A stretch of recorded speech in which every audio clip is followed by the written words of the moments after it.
¿Tus padres eran intensos con las calificaciones? Cuando traje a casa un 98% en mi examen de ortografía, mi madre me hizo sentarme en la mesa de la cocina y escribir, soy un fracaso, 10.000 veces, porque cualquier cosa menos que 100% significaba que estaba tirando mi vida a la basura.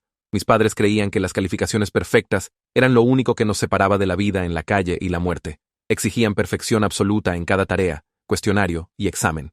99% era un fracaso. Una pregunta extra perdida era una catástrofe. Mamá mantenía un gráfico gigante en la pared de la sala rastreando cada calificación que habíamos obtenido. Las puntuaciones perfectas obtenían estrellas doradas. Cualquier otra cosa obtenía X rojas que ella circulaba mientras explicaba cómo habíamos decepcionado a nuestros ancestros. Mi hermano Luis había obtenido un 2+ una vez en segundo grado, y ella aún lo mencionaba 6 años después, como el día que eligió la mediocridad.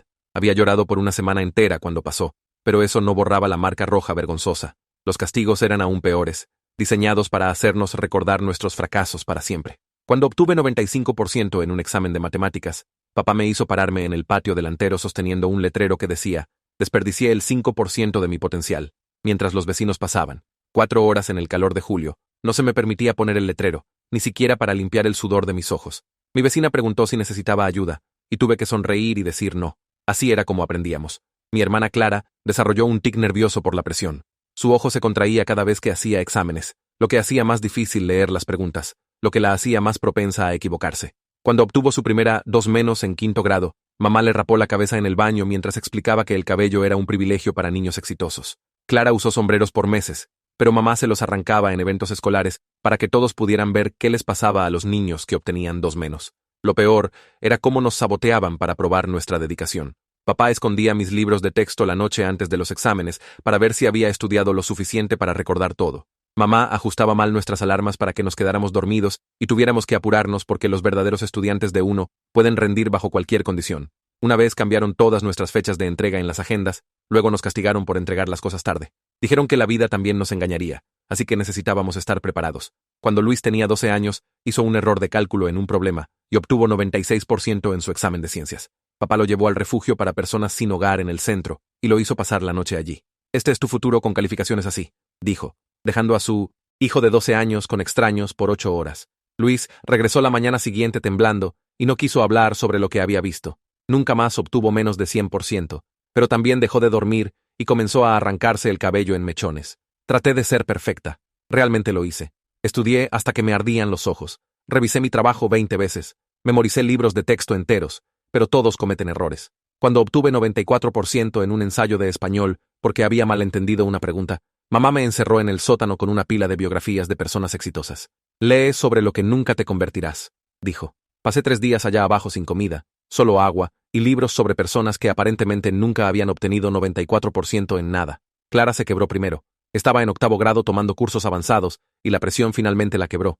Obtuvo 91% en una presentación de historia y sabía lo que venía. En lugar de ir a casa, se tragó una botella de píldoras en el baño de la escuela. Le bombearon el estómago en el hospital mientras mamá gritaba sobre cómo Clara estaba arruinando su récord perfecto de asistencia. No por casi morir, por faltar a la escuela. Después de eso, pensarías que aflojarían. En su lugar, empeoraron.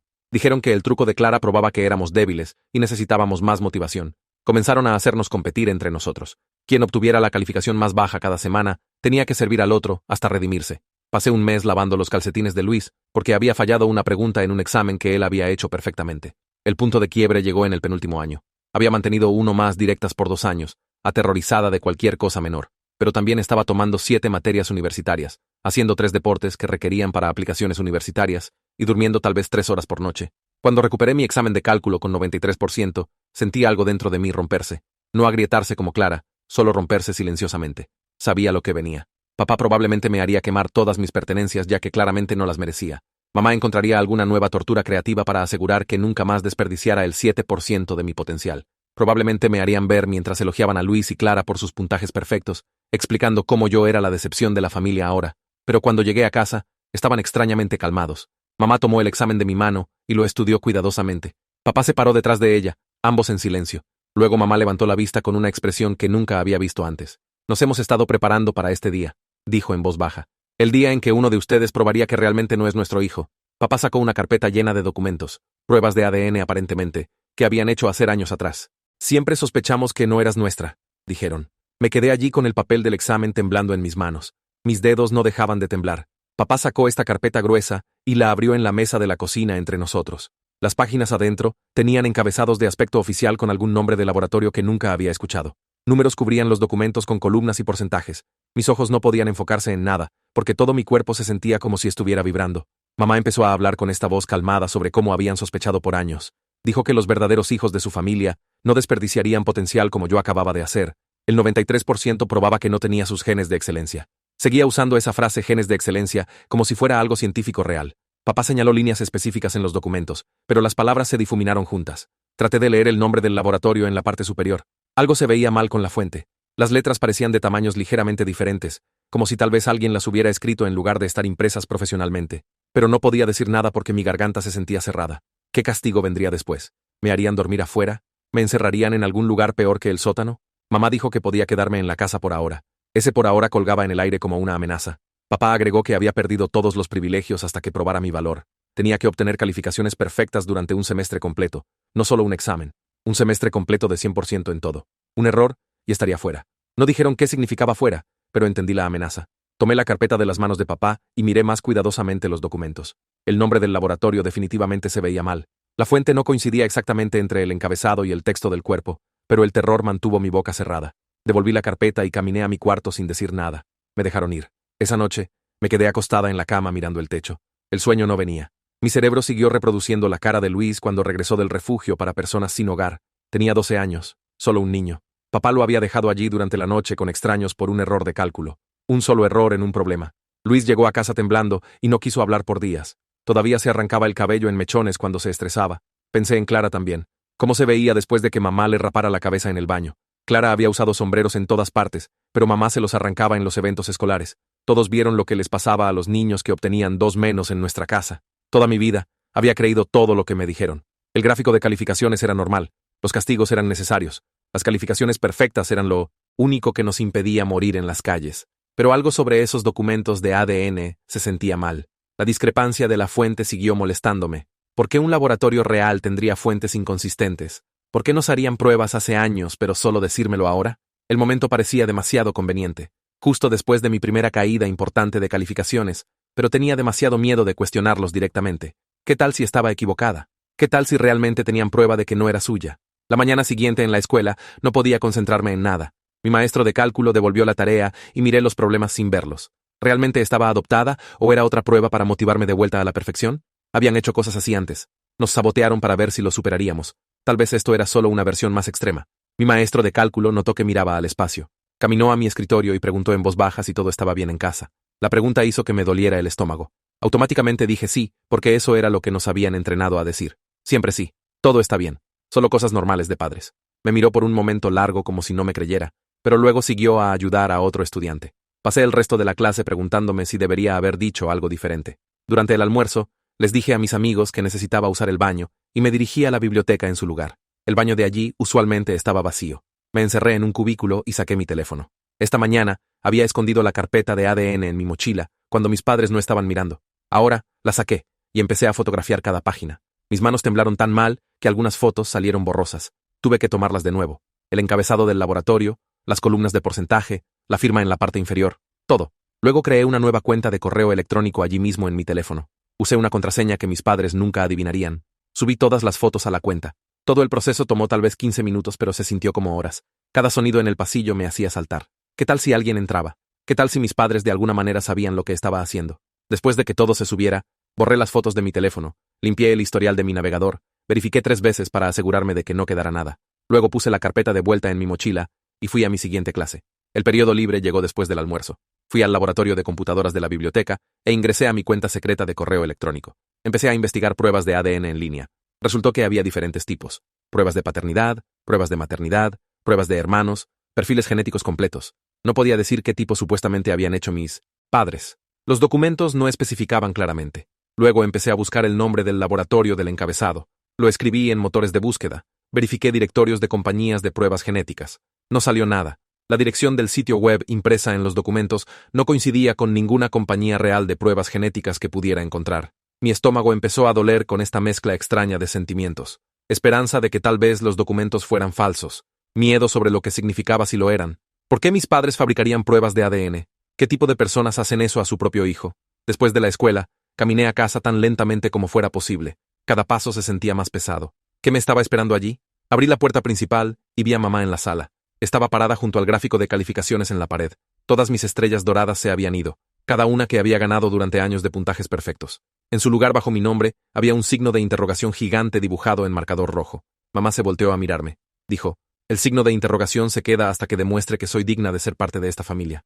Su voz estaba calmada y fría. Agregó que debería estar agradecida de que me estuvieran dando una oportunidad. La mayoría de las familias simplemente votarían a un niño que no fuera realmente suyo. Asentí y fui directamente a mi cuarto. No discutí, no lloré, solo asentí como una buena hija que entendía su lugar. Esa noche, Clara me encontró en el pasillo afuera de mi cuarto. Miró alrededor para asegurarse de que nuestros padres no estuvieran cerca. Luego susurró que no creía que yo no fuera su hermana. Teníamos los mismos pulgares doble articulados raros. Ambas podíamos doblar nuestros pulgares hacia atrás en este ángulo extraño. Y teníamos el mismo patrón de remolino en nuestro cabello. Exactamente el mismo punto donde el cabello crecía en dirección diferente. El ojo de Clara se contraía rápidamente mientras hablaba. El tic nervioso que desarrolló por toda la presión. Me di cuenta de que estaba tan asustada como yo, tal vez más asustada. Si realmente no era su hija, entonces, ¿qué significaba eso para ella y Luis? ¿Serían los siguientes? ¿Decidirían nuestros padres que tampoco eran familia real si la regaban lo suficiente? Le dije a Clara que regresara a su cuarto antes de que nos cacharan hablando. Asintió y se fue apresuradamente. Más tarde esa noche, Luis me encontró sola cerca de las escaleras. Miró alrededor nerviosamente, luego me dijo en esta voz callada y temblorosa que pensaba que la prueba de ADN podría ser falsa. Todo su cuerpo temblaba mientras hablaba. Dijo que una vez vio a papá practicando la firma de mamá en documentos al azar, solo sentado en el escritorio escribiendo su nombre una y otra vez hasta que se veía bien. Luis tenía tal vez 10 años cuando lo vio. No, entendía lo que significaba en ese momento, pero ahora se preguntaba si papá había estado practicando para falsificar su firma en papeles oficiales, como tal vez resultados de pruebas de ADN. Luis siguió mirando hacia las escaleras mientras hablaba, aterrorizado de que alguien subiera y nos cachara. Le pregunté cuándo vio a papá hacer eso. Dijo que fue hace unos años alrededor del tiempo, cuando empezaron a ponerse más intensos sobre las calificaciones, antes del intento de suicidio de Clara, antes de que todo se pusiera realmente mal. Le dije a Luis que fuera cuidadoso y no les permitiera saber que sospechaba algo. Asintió y prácticamente corrió de vuelta a su cuarto. Me quedé en el pasillo sola pensando en todo. La discrepancia de fuente, el nombre falso del laboratorio, papá practicando firmas. Nada de esto era real. Lo habían inventado todo solo para castigarme por un 93%.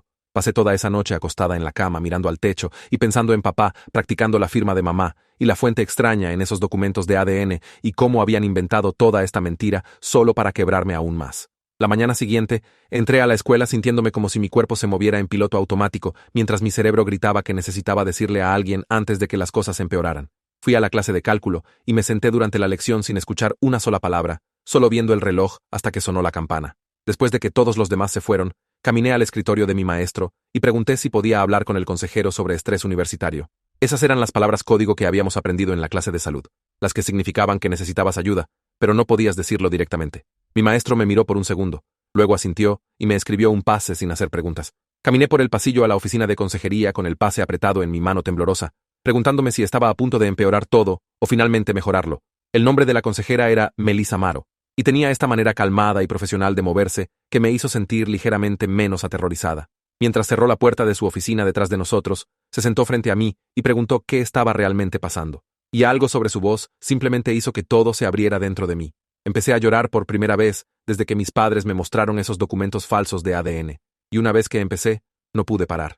Le dije todo mientras las lágrimas corrían por mi cara, y mi voz siguió quebándose. Le hablé del gráfico de calificaciones en la pared de nuestra sala con todas las estrellas doradas y X rojas. Le dije sobre los castigos, sobre pararme en el patio con ese letrero, sobre Clara rapándose la cabeza después de un 2-, sobre mamá encerrándome en el sótano por 3 días sin comida. Le conté sobre Clara tragándose esas píldoras en el baño de la escuela después de obtener 91% y cómo mamá gritó sobre su récord perfecto de asistencia mientras le bombearon el estómago. Le conté sobre papá llevando a Luis al refugio para personas sin hogar cuando tenía 12 años y dejándolo allí durante la noche con extraños. Le conté sobre los documentos de ADN que mis padres me mostraron después de mi 93% en el examen de cálculo, cómo dijeron que no era realmente su hija, y por eso no podía obtener calificaciones perfectas. Melissa escuchó todo sin interrumpir ni una vez, solo tomando notas cuidadosas mientras hablé y lloré y temblé en la silla frente a ella. Cuando finalmente dejé de hablar, dejó su pluma y explicó que era una reportera mandataria, y lo que acababa de describir era abuso infantil que estaba legalmente obligada a reportar a servicios de protección infantil. Sentí esta oleada de pánico dispararse por mi pecho porque estaba aterrorizada de que mis padres descubrieran que le había dicho a alguien. Melissa debe haber visto el miedo en mi cara porque rápidamente agregó que Servicios de Protección Infantil investigaría cuidadosamente y que había hecho lo correcto al decirle a alguien. Preguntó si tenía copias de alguna evidencia y saqué mi teléfono con manos temblorosas y me conecté a mi cuenta secreta de correo electrónico. Le mostré las fotos de los documentos de ADN que había tomado y vi su expresión cambiar mientras los estudiaba en la pantalla de mi teléfono. Dijo que algo se veía mal con el formato, pero no era experta y necesitaría consultar con alguien que entendiera las pruebas genéticas. Salí de su oficina sintiendo esta mezcla extraña de alivio y terror, como si finalmente hubiera hecho algo para ayudarme, pero también como si acabara de activar una bomba que iba a explotar en mi cara. 2 días después, Melissa me llamó de vuelta a su oficina durante mi periodo libre y me dijo que Servicios de Protección Infantil había llamado a nuestra casa para programar una visita domiciliaria. Mi madre había contestado el teléfono y aparentemente había dado una actuación tan convincente sobre nuestra familia maravillosa que la evaluación parecía haberse estancado. Sentí mi esperanza desmoronándose mientras Melissa explicó esto, porque por supuesto mamá sería perfecta en el teléfono. Había tenido años de práctica presentando a nuestra familia como ideal a los extraños, haciendo que todo sonara normal y saludable cuando era todo menos eso. Melissa sugirió que empezara a documentar todo en detalle. Así que, compré un cuaderno pequeño y lo mantuve escondido en mi casillero en la escuela. Empecé a escribir cada castigo, cada amenaza, cada vez que mis padres referenciaron la prueba de ADN como prueba de que era defectuosa o no realmente su hija. Registré fechas y horas y exactamente lo que se dijo, construyendo una línea de tiempo que Melissa dijo crearía un caso más fuerte que solo memorias generales. Casa. Mis padres implementaron nuevas reglas donde tenía que ganar privilegios básicos, obteniendo 100% en cada tarea. Verificaron mi tarea con un nivel de escrutinio que hizo que mi presión previa pareciera suave en comparación. Papá se pararía justo sobre mí mientras trabajaba, inclinándose para marcar cada pequeño error con su pluma roja y explicando cómo cada error probaba que no era realmente su hija. Circularía una coma mal colocada y diría que los verdaderos miembros de la familia sabrían mejor. Señalaría un cálculo que estuviera mal por un punto decimal y sacudiría la cabeza como si acabara de confirmar sus peores sospechas sobre mí. Durante una cena, Clara me pasó una nota doblada bajo la mesa cuando nuestros padres no estaban mirando. La abrí en mi regazo y leí que quería ayudar, pero no sabía cómo. Escribí de vuelta en el mismo papel diciéndole que solo se mantuviera segura y mantuviera sus calificaciones perfectas para que no la atacaran a ella después. Se la devolví y vi su ojo contraerse peor que nunca mientras leía mi respuesta. Me sentí culpable por no protegerla mejor cuando mamá le rapó la cabeza, por no hacer algo antes de que Clara se lastimara tanto. Luis había empezado a arrancarse el cabello de nuevo, parches invisibles en el lado de su cabeza, y cuando mamá notó en la cena, le gritó por hacer que la familia se viera mal. Amenazó con raparle la cabeza también si no dejaba de destruir su apariencia. Luis se sentó en la mesa del comedor con las manos apretadas fuerte en su regazo, y podía verlo peleando el impulso de alcanzar y jalar. Apenas se estaba aguantando, y no sabía cómo ayudarlo sin empeorar las cosas para ambos. Durante mi siguiente reunión con Melissa, usé mi teléfono para fotografiar el gráfico de calificaciones de la sala, con todas sus X rojas circuladas en marcador, y el signo de interrogación gigante dibujado bajo mi nombre, donde solían estar mis estrellas doradas. Melissa me ayudó a agregar estas fotos a mi documentación, y pasamos por la línea de tiempo de castigos juntas, asegurándonos de que cada detalle fuera registrado con precisión. Mientras mirábamos las fotos de los documentos de ADN de nuevo, Melissa abrió el sitio web real del laboratorio en su computadora, y comparamos el encabezado. La fuente no coincidía para nada, y el logo también era ligeramente diferente, lo que sugería que los documentos podrían estar completamente fabricados, justo como Luis había sospechado, cuando vio a papá practicando la firma de mamá años atrás. Melissa me dijo durante nuestra siguiente reunión que conocía a alguien que podía mirar los documentos de ADN y decirnos si eran reales. Una consejera genética llamada Jean Codle, que trabajaba en el hospital y a veces ayudaba con casos como el mío. Melissa la llamó allí mismo en la oficina y explicó la situación mientras me senté en el sofá sintiendo mi estómago retorcerse en nudos. Jean aceptó revisar los documentos gratis después de escuchar lo que mis padres habían hecho. Saqué mi teléfono y me conecté a mi cuenta secreta de correo electrónico con manos que no dejaban de temblar. Reenvié todas las fotos a la dirección de correo electrónico que Melissa me dio. Cada vez que presioné enviar, estaba segura de que de alguna manera mis padres recibirían una alerta en sus teléfonos de que estaba construyendo evidencia contra ellos. Melissa me vio borrar los mensajes enviados y limpiar mi historial. Dijo que estaba siendo inteligente y cuidadosa. En casa esa semana me hice actuar como la hija aterrorizada y obediente que esperaban. No era difícil parecer asustada porque estaba asustada cada segundo. Pero debajo del miedo, sentí algo nuevo ardiendo en mi pecho. Rabia. Rabia real que nunca me había permitido sentir antes porque rabia significaba que pensaba que merecía mejor trato, y había sido entrenada a creer que merecía cualquier castigo que me dieran. Estudié para mi examen de química hasta que me dolieron los ojos. Verifiqué cada respuesta 5 veces. Cuando obtuve el examen de vuelta con 100% escrito en rojo en la parte superior, Lo llevé a casa y lo puse en la mesa de la cocina sin decir nada. Mamá lo levantó y lo estudió por mucho tiempo como si estuviera buscando errores que no estaban allí. Luego caminó a la sala y puso una sola estrella dorada junto al signo de interrogación bajo mi nombre en el gráfico. Dijo que necesitaba 49 calificaciones perfectas, más antes de haber probado que era digna de ser llamada su hija. Le agradecí como si me hubiera dado un regalo en lugar de una tarea imposible. 2 días después, estaba en la oficina de Melissa durante mi periodo libre cuando sonó el teléfono de su escritorio. Contestó, y luego me miró y dijo que era Jing. Puso la llamada en altavoz para que pudiera escuchar. La voz de Jing sonó calmada y profesional, mientras explicó lo que había encontrado en los documentos de ADN. El nombre del laboratorio en el encabezado no estaba registrado con ningún grupo de pruebas genéticas que regule estas cosas. El formato del reporte no coincidía con lo que usan los laboratorios reales. Más importante, el tipo de prueba listado ni siquiera tenía sentido para lo que mis padres afirmaron que mostraba. Dijo que parecía que alguien había encontrado una plantilla en línea y simplemente rellenado números falsos. Su voz se suavizó cuando agregó que lo sentía, pero estos documentos definitivamente estaban inventados. Me senté allí en el sofá de Melissa, sintiendo esta mezcla extraña de alivio y horror estrellarse a través de mí al mismo tiempo. Alivio porque probablemente no estaba adoptada, y mis padres habían mentido sobre la prueba de ADN. Horror porque habían hecho documentos legales falsos solo para castigarme por obtener 93% en un examen. ¿Qué tipo de padres hacen eso a su hijo? Melissa agradeció a Jing y colgó el teléfono. Luego se volteó hacia mí y explicó que este nivel de juegos mentales, combinado con todos los castigos físicos que había documentado, hacía el caso mucho más fuerte para que Servicios de Protección Infantil interviniera. Dijo que hacer documentos falsos de ADN para torturar psicológicamente a tu hijo era abuso serio que las cortes tomarían muy en serio. Esa semana obtuve 98% en un ensayo de inglés. Había leído mal una pregunta sobre simbolismo, y mi respuesta era buena, pero no exactamente lo que el maestro quería. Cuando llevé el ensayo a casa, mamá me hizo sentarme en la mesa de la cocina con un cuaderno y pluma.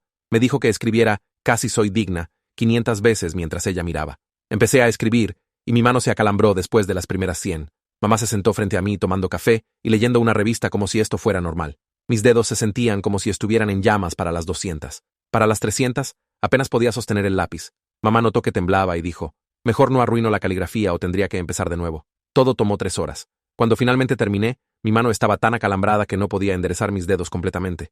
Mamá tomó el cuaderno y pasó las páginas, contando las líneas. Luego dijo, «Esto fue generoso comparado con lo que merecía por el fracaso continuo de ser perfecta». La siguiente semana, Melissa me sacó de clase para decirme que el investigador de Servicios de Protección Infantil, un hombre llamado Lyle Marcato, había programado una visita domiciliaria. Vendría a nuestra casa en 3 días para hablar con nuestra familia. Se suponía que actuara normal durante la visita, pero de alguna manera también comunicar la verdad si tenía oportunidad. Todo se sentía imposible. Mis padres eran expertos en verse perfectos para los extraños. Habían engañado maestros y vecinos y doctores por años. ¿Cómo se suponía que hiciera que Lyle viera a través de su acto sin ser cachada y castigada después? Melissa apretó mi hombro y dijo que solo necesitaba ser honesta si me hacía preguntas sola. Dijo que Lyle era experimentado y sabría qué buscar. Encontré a Luis y Clara esa tarde y los jalé al baño de la biblioteca donde nadie podía escucharnos. Les conté sobre la visita de Servicios de Protección Infantil que venía en 3 días. Les rogué que fueran honestos con el investigador si tenían oportunidad de hablar con él privadamente. La cara de Luis se puso completamente blanca. Sus manos empezaron a temblar y dijo que no podía arriesgar empeorar las cosas. ¿Qué tal si Servicios de Protección Infantil no nos creía? Y luego nuestros padres descubrieran que habíamos dicho mentiras. ¿Qué nos harían entonces? Entendí su miedo, pero estaba desesperada por respaldo. Los ojos de Clara empezaron a contraerse muy rápido. Estuvo callada por mucho tiempo. Luego asintió lentamente y dijo que trataría de ser valiente si tenía oportunidad de hablar con el investigador sola. La noche antes de la visita de Lyle, papá me llevó aparte a su oficina y cerró la puerta. Se sentó en su escritorio y me miró con esa expresión fría y calmada que de alguna manera era más aterradora que gritar. Dijo que quería asegurarse de que entendiera lo que pasaría si avergonzaba a la familia diciéndole mentiras al investigador. No describió castigos específicos. Solo dijo que habría consecuencias por dañar la reputación de nuestra familia en la comunidad. Su voz era tan callada y controlada que apenas podía respirar. Preguntó si entendía y asentí porque no podía hacer que salieran palabras. Luego me dijo que fuera a mi cuarto. Me acosté en la cama esa noche mirando al techo. Mi corazón no dejaba de acelerarse. No dormí nada. Lyle llegó a nuestra casa la tarde siguiente exactamente a las 3. Mamá había horneado galletas esa mañana y toda la casa olía a azúcar y vainilla. Abrió la puerta con esta sonrisa enorme y lo invitó como si fuera un amigo pasando de visita. Papá salió de su oficina y estrechó la mano de Lyle e hizo una broma sobre estrés y drama adolescente típico. Lo llevaron a la sala y le mostraron el gráfico de calificaciones en la pared. Mamá explicó que era solo un sistema divertido de motivación al que todos habíamos acordado como familia. Dijo que éramos niños muy ambiciosos que nos gustaba rastrear nuestro progreso. Papá agregó que siempre habíamos sido competitivos entre nosotros de manera saludable. Me senté en el sofá viéndolos reescribir la realidad justo frente a mí. Todo lo que dijeron era técnicamente cierto, pero completamente torcido. Sí, acordamos al gráfico. Acordamos porque no estar de acuerdo significaba castigo. Sí, éramos competitivos. Éramos competitivos porque quien obtuviera la calificación más baja se convertía en el sirviente del otro. Luego Lyle dijo que le gustaría hablar con cada uno de nosotros niños individualmente si estaba bien. Las sonrisas de mamá y papá se pusieron tensas y forzadas. La voz de mamá se puso un poco más aguda cuando dijo, «Por supuesto, estaba bien». Papá dijo que no teníamos nada que esconder. Lyle pidió hablar con Luis primero. Fueron a la cocina y mis padres se quedaron cerca de la entrada donde podían ver a Luis, pero no podían escuchar bien la conversación. Vi a Luis desde la sala. Sus hombros estaban encorvados cerca de sus oídos. Sus manos estaban apretadas en su regazo. Podía decir por su lenguaje corporal que estaba dando respuestas seguras y cuidadosas que no lo meterían en problemas después. Lyle regresa a la sala y me mira. Mi estómago se hunde porque sé que ahora es mi turno. Pregunta si podemos hablar afuera en el porche delantero. Lo sigo por la cocina y fuera de la puerta principal. Mis piernas se sienten temblorosas y extrañas. A través de la ventana grande, puedo ver a mis padres mirándonos desde la sala. Pueden ver todo lo que hacemos, pero el vidrio es lo suficientemente grueso que no pueden escuchar lo que decimos. Lyle se sienta en los escalones del porche y me dice que me siente tan bien. Me siento tan lejos de él como sea posible, porque no sé si esto es un truco o si realmente está tratando de ayudar. Pregunta cómo estoy, y solo me encojo de hombros porque no confío en que mi voz no se quiebre. Luego dice que notó algunas cosas durante la visita domiciliaria que lo preocuparon. Pregunta si hay algo que quiera decirle sobre lo que pasa en casa. Miro a la ventana donde mamá y papá están parados. No se mueven, solo miran.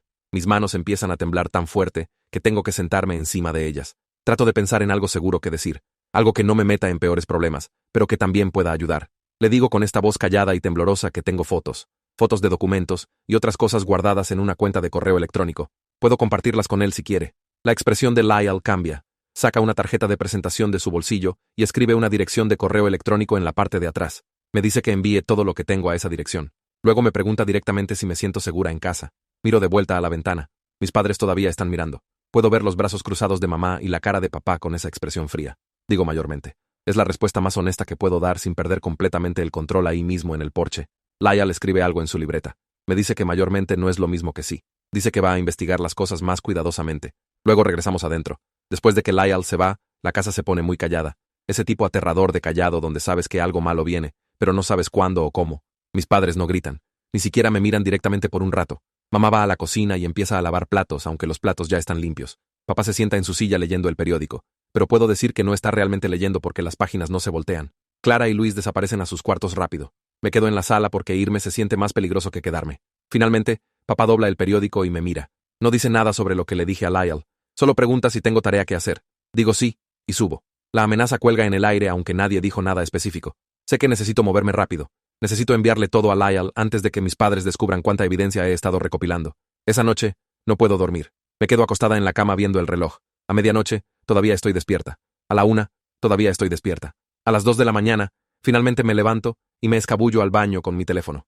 Cierro la puerta y me siento en el piso. Bajo el brillo de mi teléfono completamente para que no se muestre luz bajo la puerta. Luego, abro mi cuenta secreta de correo electrónico y empiezo un mensaje nuevo a la dirección que Lyle me dio.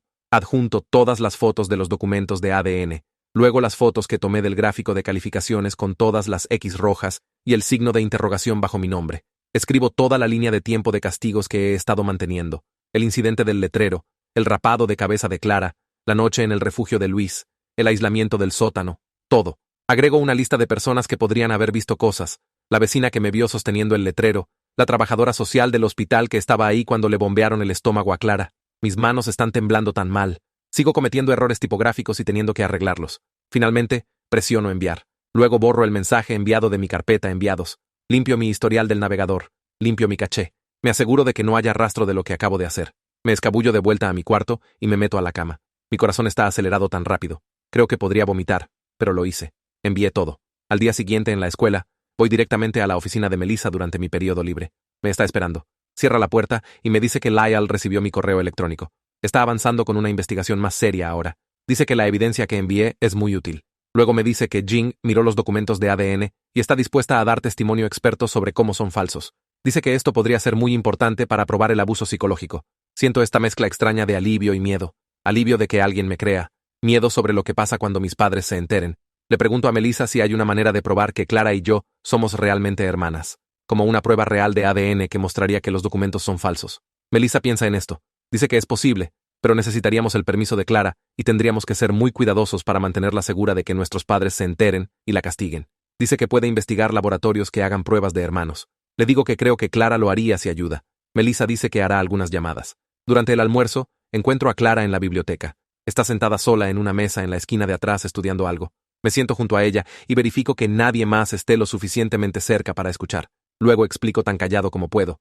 Le digo que podríamos hacer una prueba real de ADN de hermanas para probar que mamá y papá mintieron sobre que no soy su hija. Su ojo empieza a contraerse muy rápido. Mira su libro de texto por mucho tiempo sin decir nada. Tengo miedo de que vaya a decir no. Tengo miedo de que esté muy asustada para ayudar, pero luego asiente lentamente. Dice que lo hará si ayuda a sacarnos a todos de esta situación. Dice que está cansada de tener miedo todo el tiempo. Siento esta ola enorme de amor por mi hermana pequeña. Es más valiente de lo que nunca le di crédito. Aprieto su mano bajo la mesa y le digo gracias. Melissa me ayuda a organizar todo. Habla con la enfermera de la escuela y explica la situación.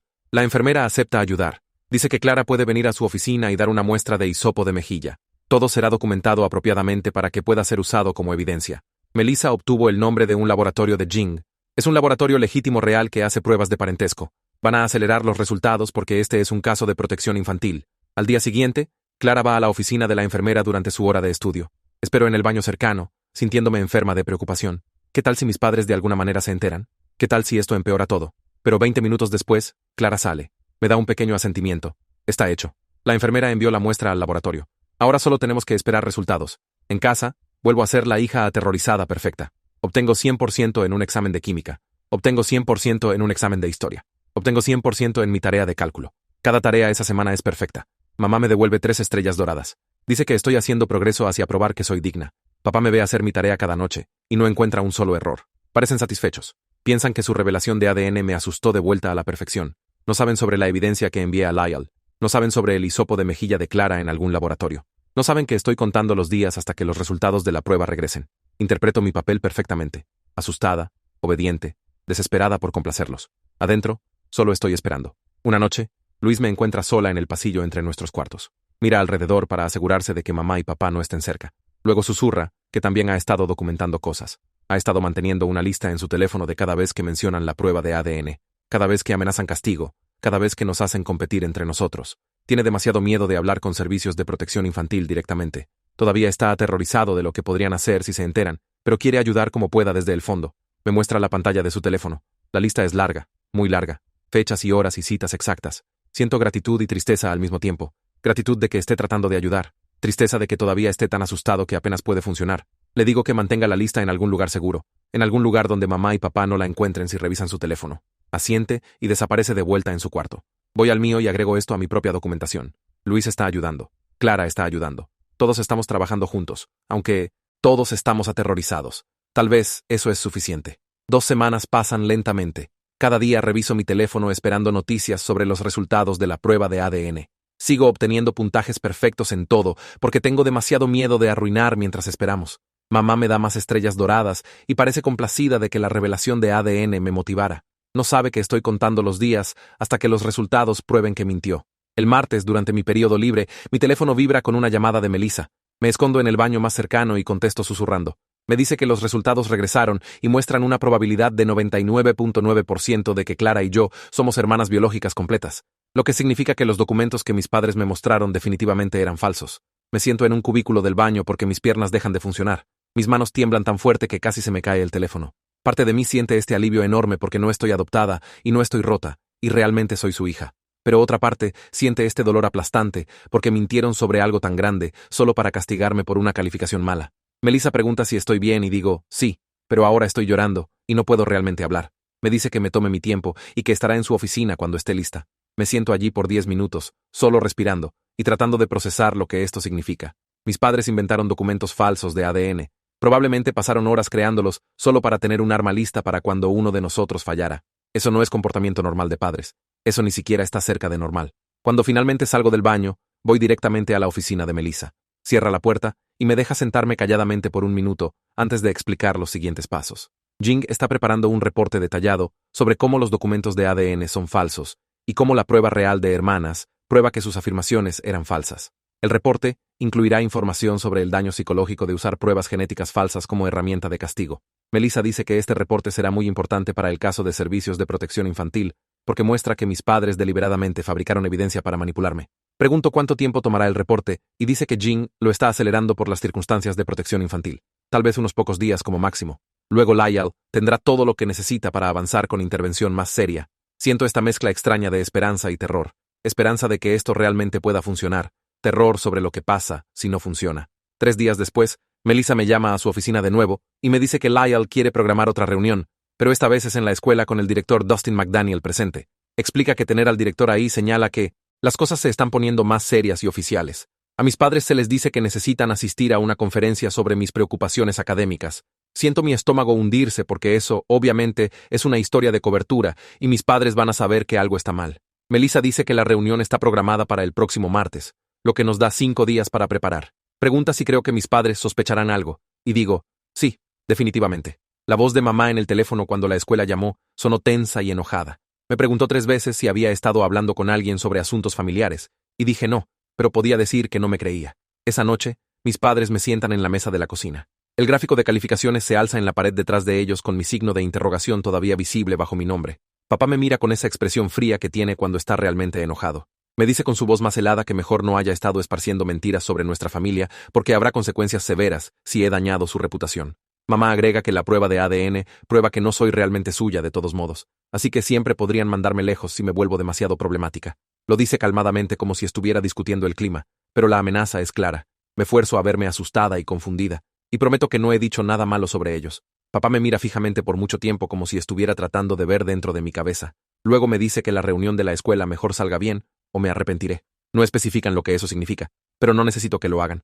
He visto lo que hacen a niños que los decepcionan. Apenas duermo esa noche. Cada vez que cierro los ojos, imagino la reunión saliendo mal. Mis padres convenciendo a todos de que estoy mintiendo. Ellos llevándome a casa y encerrándome en el sótano para siempre. Ellos realmente mandándome a algún lugar. Pero también sé que esta podría ser mi única oportunidad de liberarme de su control. Si no sigo con esto ahora, estaré atascada con ellos hasta que cumpla 18. Y para entonces, quién sabe qué tipo de daño habrán hecho. Así que, la mañana siguiente antes de la escuela, empaco una bolsa pequeña con lo esencial. Un cambio de ropa, mi cepillo de dientes, el cuaderno donde he estado documentando todo, algo de dinero que he estado ahorrando de cumpleaños. Escondo la bolsa en mi casillero en la escuela por si necesito irme rápido, por si la reunión sale mal y no puedo ir a casa. Melissa dijo que Servicios de Protección Infantil podría tener opciones de colocación de emergencia si las cosas escalan. Espero que no llegue a eso, pero necesito estar lista. Los días antes de la reunión se arrastran. Obtengo puntajes perfectos en todo y actúo como la hija obediente y aterrorizada que esperan. En casa, soy callada y obediente. En la escuela, me estoy preparando secretamente con Melissa. Me ayuda a practicar qué decir si mis padres tratan de hacerme mentir. Me recuerda que Lyle y el director McDaniel estarán ahí para mantenerme segura. Promete que no importa lo que pase en ese cuarto. Hice lo correcto al reportar. Pero todavía me siento enferma de miedo cada vez que pienso en martes. Finalmente, llega martes. La reunión está programada para justo después de la escuela en el salón de conferencias del director McDaniel. Me siento en mis clases apenas prestando atención. Mis manos tiemblan cuando tomo notas. Durante el almuerzo, no puedo comer nada. Clara me encuentra en el pasillo entre clases y aprieta mi mano. Susurra buena suerte, y me doy cuenta de que Melissa debe haberle dicho lo que está pasando hoy. Cuando suena la campana final, camino lentamente hacia la oficina principal. Mis piernas se sienten pesadas como si estuviera caminando por lodo. La puerta del salón de conferencias está cerrada, pero puedo escuchar voces adentro. Respiro profundo y toco. El director McDaniel abre la puerta. El cuarto tiene una mesa grande con sillas alrededor. Lyle se sienta de un lado con Melissa junto a él. Mis padres se sientan del otro lado y se ven calmados y profesionales, pero puedo sentir su rabia desde el otro lado del cuarto. Es como esta presión invisible en el aire. Mamá me da una sonrisa que no llega a sus ojos. Papá asiente hacia una silla vacía junto a ellos. Me siento, y el director McDaniel cierra la puerta. Explica que estamos aquí para discutir algunas preocupaciones que han surgido y que todos deberían tener oportunidad de hablar. Hay un teléfono en el centro de la mesa, y dice que Jean está disponible para unirse a la llamada si es necesario. Las sonrisas de mis padres se ponen más tensas cuando escuchan eso. Lyle empieza explicando que alguna información ha salido a la luz sobre el ambiente doméstico. Dice que Servicios de Protección Infantil necesita abordar algunas alegaciones serias sobre el tratamiento de los niños en el hogar. Mis padres inmediatamente entran en modo defensivo. Mamá dice que todo lo que hacen es por nuestro éxito, y que han sacrificado tanto para darnos oportunidades. Papá agrega que soy una adolescente dramática, que exagera la crianza normal, porque no me gusta ser mantenida a estándares altos. Dice que todos los padres presionan a sus hijos a ir bien en la escuela y que solo somos más dedicados que la mayoría de las familias. Mamá asiente y dice que están decepcionados de que inventaría historias solo porque me metí en problemas por una calificación mala. Suenan tan razonables y preocupados. Si no supiera mejor, les creería. Luego Lyle abre una carpeta y empieza a presentar evidencia. Muestra las fotos del gráfico de calificaciones con todas las X rojas y el signo de interrogación bajo mi nombre. Muestra la línea de tiempo que creé documentando castigos con fechas y descripciones específicas. Menciona declaraciones de testigos de vecinos que vieron el incidente del letrero. Trae a colación a la trabajadora social del hospital que documentó a Clara después de su intento de suicidio. Con cada pieza de evidencia, las máscaras de mis padres empiezan a agrietarse un poco. La sonrisa de mamá se vuelve forzada. La mandíbula de papá se pone tensa. Tratan de interrumpir, pero Lyle sigue hablando con esta voz calmada y firme. Lista los castigos específicos: el rapado de cabeza, el aislamiento del sótano, el abandono en el refugio. Cuando termina, hay este silencio pesado en el cuarto. Papá se recupera primero y trata de usar la prueba de ADN como su defensa. Dice, es un niño no biológico problemático que ha estado inventando historias para llamar la atención.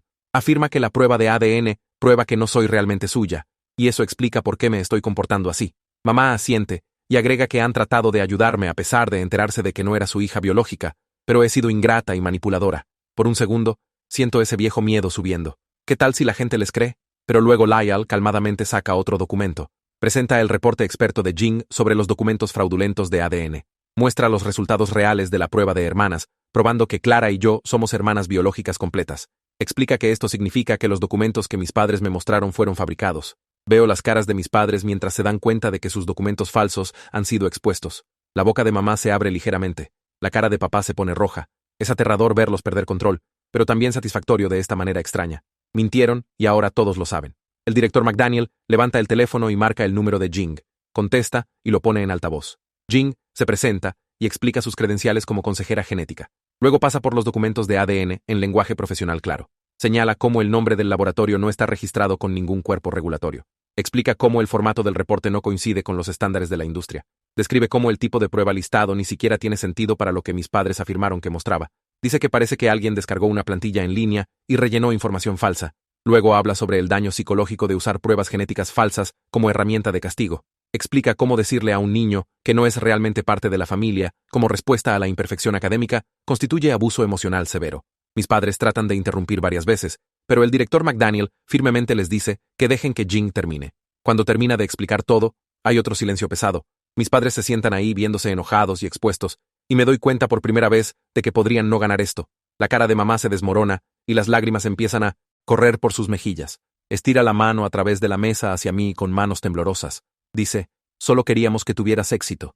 Estábamos tratando de motivarte. Te amamos tanto. Pero su voz suena falsa incluso para mí. Y puedo ver a Lyle observándola con esta expresión completamente neutral. Abre su carpeta y empieza a leer de sus notas con esa misma voz calmada y firme.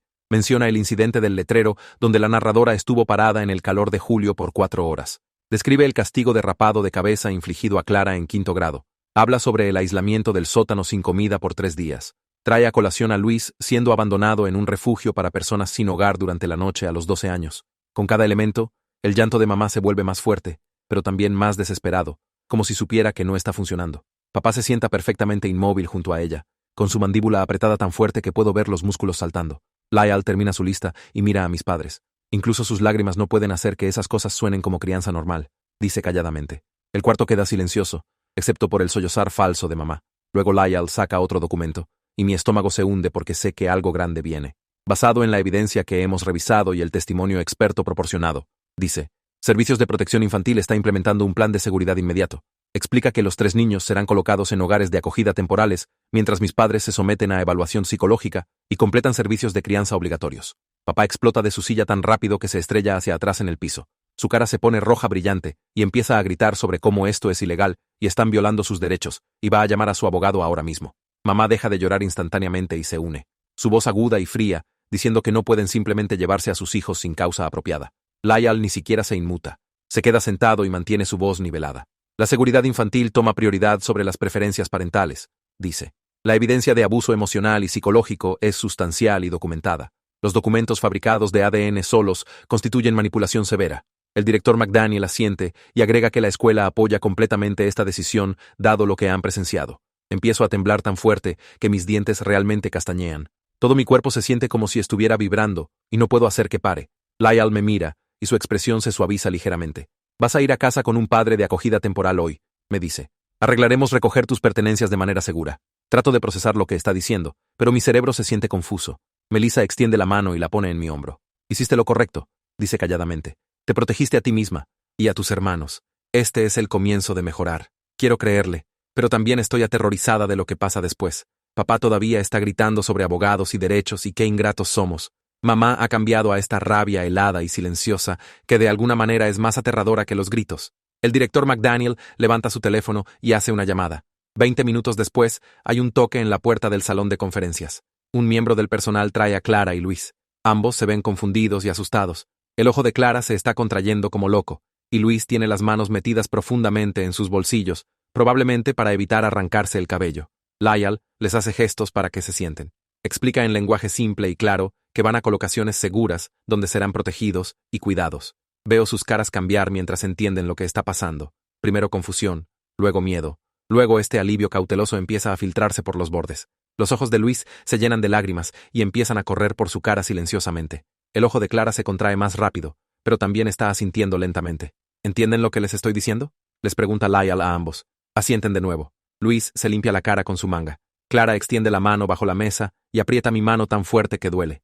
Mamá se levanta de repente, y su silla raspa fuerte contra el piso. Exigimos hablar con nuestros hijos privadamente, dice con esa voz fría y controlada. Lyle sacude la cabeza. Todo contacto será supervisado de ahora en adelante, le dice. Eso es parte del plan de seguridad. La máscara de papá finalmente se hace pedazos completamente. Empieza a gritar sobre qué ingratos somos y cómo hemos destruido esta familia y arruinado todo lo que construyeron. Dice que nos arrepentiremos de esto por el resto de nuestras vidas. Nos llama débiles y patéticos, y dice que nunca sobreviviremos en el mundo real sin ellos. Mamá se une listando todos los sacrificios que hicieron y cómo se los estamos tirando en las caras. El director McDaniel se levanta y firmemente les dice que necesitan salir del edificio ahora o llamará a seguridad. Los gritos prueban todo lo que hemos estado diciendo sobre ustedes, agrega Lyle calladamente. Mis padres finalmente salen furiosos, pero puedo escuchar a papá gritando en el pasillo sobre abogados y demandas. El salón de conferencias se siente extrañamente silencioso después de que se van. Lyle hace algunas llamadas telefónicas mientras nos sentamos ahí en shock. Melissa nos trae agua y pañuelos. Luis todavía está llorando silenciosamente. Clara no suelta mi mano. Una hora después, llega una mujer y se presenta como Fernanda Brooks. Tiene ojos amables y habla suavemente. Explica que tiene experiencia con niños de situaciones académicas de alta presión. Voy a casa con ella hoy. Una persona diferente viene por Clara y alguien más por Luis. Nos abrazamos fuerte antes de separarnos. Clara susurra, mantente segura. Y Luis solo me aprieta fuerte. Fernanda me lleva a su casa en un vecindario tranquilo. La casa es pequeña y ordenada. Adentro, no hay gráficos de calificaciones en las paredes. No hay X rojas o estrellas doradas, solo fotos familiares normales y algunas plantas. La primera regla aquí es que se te permite cometer errores sin castigo, me dice Fernanda mientras me muestra mi cuarto. Asiento, pero realmente no le creo todavía. Esa noche, estoy sentada en el escritorio en mi nuevo cuarto trabajando en tarea que se entrega mañana. Termino una hoja de trabajo de matemáticas y reviso mis respuestas 3 veces como siempre hago. Cuando calculo mi puntaje, obtengo 96%. Mi pecho inmediatamente se aprieta y no puedo respirar bien. Mis manos empiezan a temblar y el papel se difumina. Voy a ser castigada. Sé que voy a ser castigada. Mi cerebro está gritando sobre lo que viene aunque ya no esté en casa. Fernanda debe escuchar algo porque aparece en la puerta. Me ve hiperventilando sobre mi tarea y se sienta junto a mí. No me toca, pero habla con esta voz calmada y firme. Respira por 4 conteos, dice. Mantén por 4. Saca por 4.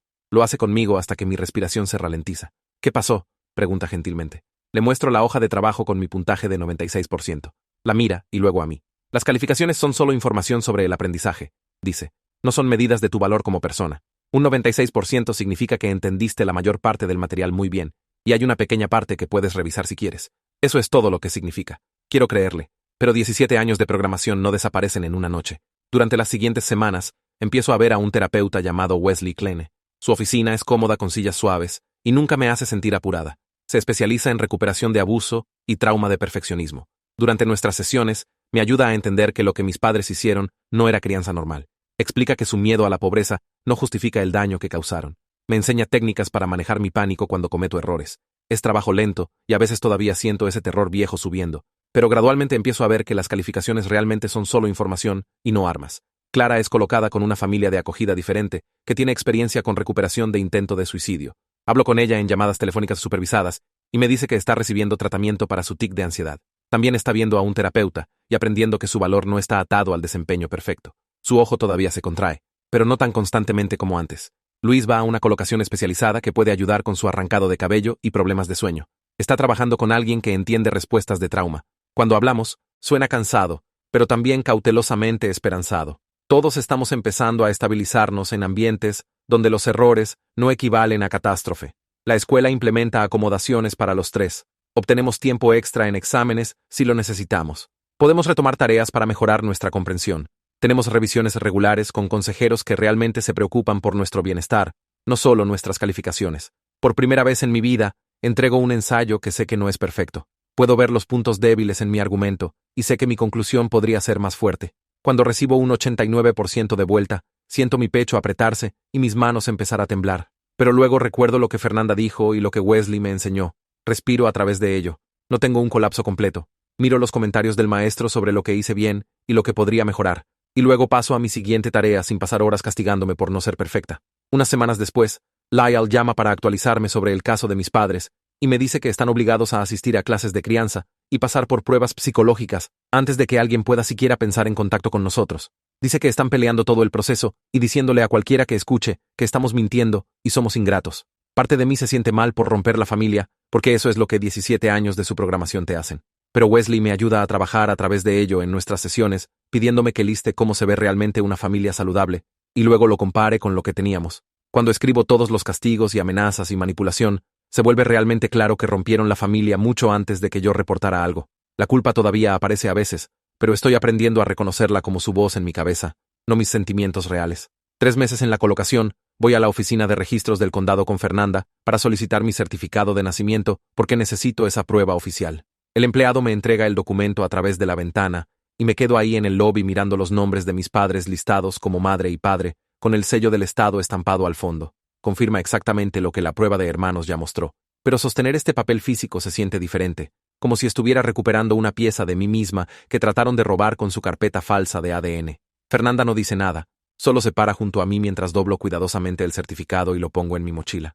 Estoy aprendiendo a aceptar ser imperfecta en maneras pequeñas que todavía se sienten enormes para mí. Me permito dormir 1 hora extra el sábado en lugar de estudiar y no tengo un ataque de pánico por ello.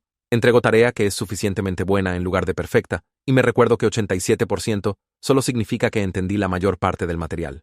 Estoy empezando a imaginar un futuro donde mi valor no se mida por estrellas doradas en un gráfico o X rojas circuladas en marcador. Clara está de vuelta en consejería regular y su tic en el ojo está mejorando. No se ha ido, pero ya no es constante. Luis tiene un plan de tratamiento para su ansiedad y arrancado de cabello y realmente está haciendo crecer su cabello de vuelta en parches. Nuestros padres todavía están bajo monitoreo de servicios de protección infantil, con contacto solo supervisado, lo que significa que no pueden lastimarnos más, incluso si no están realmente mejorando ellos mismos. El camino hacia adelante no es perfecto o fácil, pero por primera vez, todos estamos lo suficientemente seguros para realmente sanar. Estoy construyendo una vida donde un 93% es solo una calificación, no un arma que alguien usa para destruirme.